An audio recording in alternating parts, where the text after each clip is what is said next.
What is going on YouTube? 0088 here, and today I'm reacting to Marvel Studios' Ant-Man and the Wasp Quantumania new trailer. And we got the main villain, looks like the main big bad of phase 4 and 5. 4 is over now. Well, there was no main villain in phase 4. Phase 4 was just a waste phase with nothing really going on. The main villain was a fool in Loki. But anyway, the main villain, this is a different variant of him, Kang the Conqueror, one of the badass Time Lord villains from the comics. And yeah, he's going to be first appearing in Ant-Man versus the Wasp. We saw a glimpse of him in the previous trailer. And we're going to see what this trailer is about, what it's going to bring. Is this film going to make the Ant-Man series actually decent? Because the first two films are kind of boring.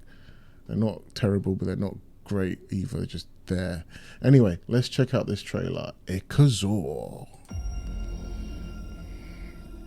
You're an interesting man, Scott Lang. You're an Avenger. You have a daughter. Okay. But you've lost a lot of time, like me. Only about 5 years. That's quite a lot, actually. We But could help each other with that.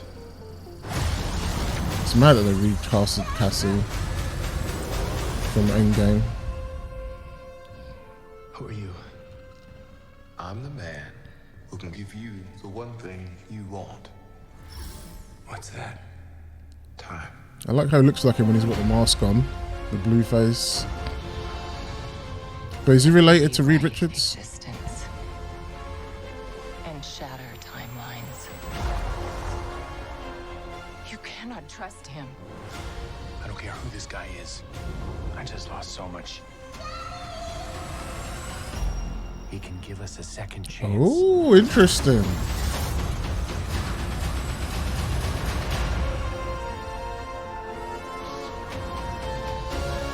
What the heck is that? Let me make this easy for you. You will bring me what I need, or everything you call a life will end. Oh, that didn't last very long, did it? That alliance. He's already threatening him.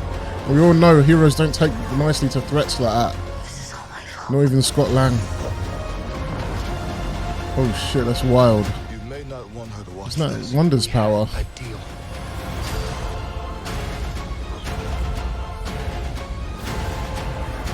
Hey, MODOK. You thought you could win. Oh, he's gonna stamp on his face. I don't have to win. We both just have to lose. I'm sorry, Cassie.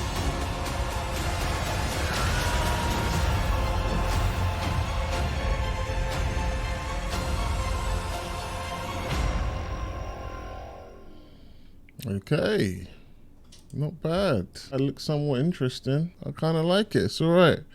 The guy playing Kang the Conqueror. I mean, I know everyone always gets upset when you talk about race changes. Both sides, like people that don't like race changes and people that do, seem to either they act like they don't care, but if you talk about how you don't like it, suddenly they care.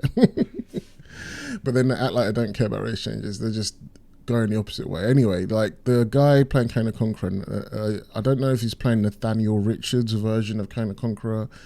I mean, he's a variant of Kang the Conqueror. So there's going to be so many versions of him. So and we already know in the MCU, there can be versions of you that look just like you. And there can be versions of you that look nothing like you, which is fine, and I'm happy with that. But is this the Nathaniel Richards version of Kang the Conqueror, where he's related to Reed Richards? I think he's like a complete, is it descendant? He's a descendant of Reed Richards, like from thousands and thousands of years in the future. And obviously he's white and he looks like Reed. Well, he looks similar to Reed. So I don't know if Reed's going to be black in the MCU because they haven't casted the Fantastic Four yet. But yeah, I don't know what version of Kang the Conqueror this is, but he seems all right. He seems pretty cool.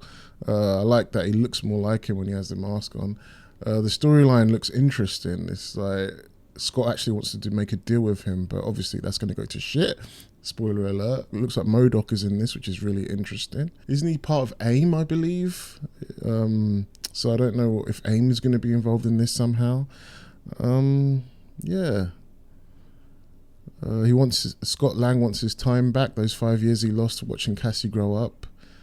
I mean, you just, I don't know. I don't have any kids yet, but I imagine once you've got her back, you'll just be happy with that. You wouldn't go out of your way to try and live those years again. But I don't know how impactful those years will be. Like, there's so many situations where families break up for a while, or maybe someone goes to jail or something happens where they miss time, and you just kind of have to live with it. So surely Scott can live with that, you know. Like, but I don't know if that's worth bending the universe to get that time back when you've already got her back, and she's not that. It's only been 5 years. She's not that much older. That you missed some of her important stages. I get that, but yeah. Overall, the MCU is just. It's just not what it used to be for me. I know everyone's been saying it, but I've been feeling it for a long time. I think it started maybe with Thor Ragnarok, where the humour was just getting too much. Guardians of the Galaxy Volume 2, it had a decent story, but it was a bit silly a lot of times. It didn't feature Adam Warlock. And then there's all this political stuff that's going on outside of it that's influencing the storylines. I don't even mean like race changes and stuff like that and gender swaps. I'm actually talking about like decisions they make. Like, I have a strong feeling one of the reasons we didn't get Adam Warlock fighting Thanos when we should have got him is because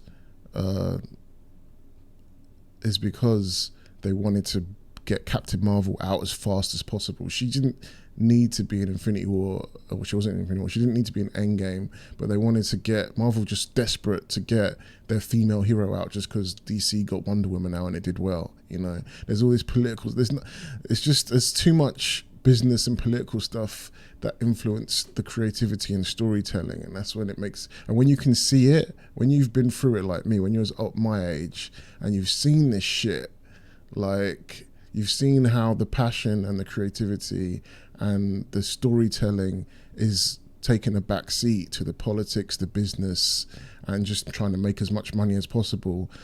When you can see it, it makes you not care about it as much. And when it feels like the writers and the directors, and especially the executives behind it all, don't care, it makes you not want to invest and care. So yeah, it's gonna take a lot to bring me back to that excitement level back when the first Avengers movie was coming out and I was doing all the research, trying to read all the comics, because it's horrible when you read all the comics and you do all the research and then you go and watch the movie and it's nothing like it, and they've changed everything and they're just doing their own version, and then you find out the directors and the actors have been told not to read the comics, not to read the source material. You find out that they've deliberately avoided the source material, and then you did all that homework, you did all that fun research as part of the getting hyped up for the film for nothing, you know. And that just makes you just deflated and not care about it as much and not put the effort in as much.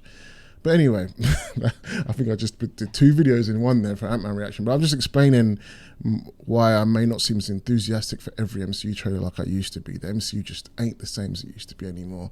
But this trailer looks good. It looks like they're taking it seriously, but then again, loads of previous MCU trailers looked like they were going to be deadly serious. The film was going to be serious, the film was going to be hardcore, and then you watch it and then there's jokes every 5 seconds and they take nothing seriously, and even the main villain starts joking around and you're like, I swear the trailer looked proper serious, what are they doing? But anyway, that's my thoughts and reactions to Ant-Man and the Wasp Quantumania trailer.